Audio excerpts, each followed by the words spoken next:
Hi everyone, today we're going to work on making some connections between vocabulary that we've used in grade 9 with what we'll use in grade 10. So in grade 9, we were calling the variable that went up and down on the graph the dependent variable. In grade 10, we're going to call that y. In grade 9, we referred to the rise over the run as the rate of change. This year in grade 10, we'll call that slope, or m. The independent variable in grade 9 was the variable that went horizontally on a graph. This year, we're going to call the independent variable x. The initial value, or vertical intercept, that we referred to in grade 9 will be called b this year. So that formula that we use in grade 9 that says the dependent variable equals the rate of change times the independent variable plus the initial value is going to be abbreviated from now on. Now we'll call it y equals mx plus b.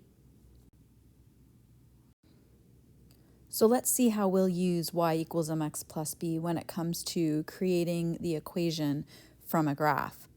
We'll begin by finding 2 points along the line that we would consider to be non-sketchy points or that are known on grid corners, and then we'll plot those points. From there, we can draw our rate triangle, and we'll count our rise and our run to find m, or the slope. We can find the vertical, or the y-intercept, by looking at where the line crosses the vertical axis, or the y-axis. This will be our b value, and then we'll put all of that information together. So we'll say y equals our slope value times x plus our b value. Note that the equation has a y and an x in it. Those are taking the place of our dependent and our independent variables that we used to use. There are some special case lines that we'll need to consider. The first type of special case line is a horizontal line. Horizontal lines don't have any steepness, so they have slopes of 0. Remember that slope, like rate of change, is measuring the steepness of a line. So in the case of a slope with 0, it means you have a rise of 0. It's not going up at all, so it's just going straight across or horizontally. As a result of this, horizontal equations are always in the form y equals b, because the mx has disappeared because it would be 0x and is unnecessary to write. So b will be the y-intercept of the line. So we're going to look at 3 different examples of horizontal lines. You can see that the line JL crosses through the y-axis at the point 4.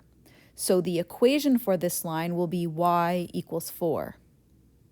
For line MN, the vertical or y-intercept happens at -2. So the equation will be y equals -2 for MN.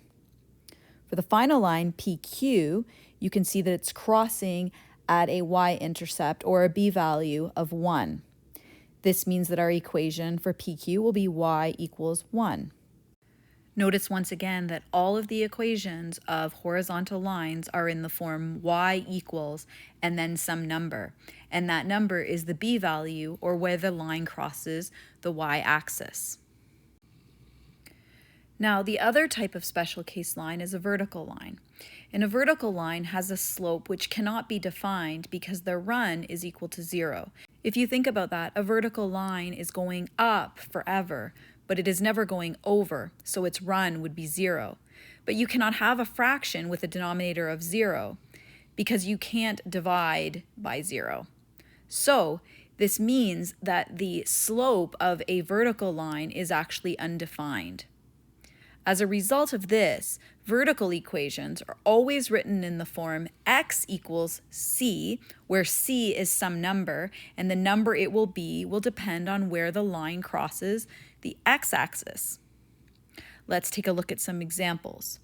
Line RS has an x-intercept, or crosses the x-axis, at -5. So its equation will be x equals -5. Line TU crosses the axis, the x-axis, at an x-intercept of -1. So its equation will be x equals -1.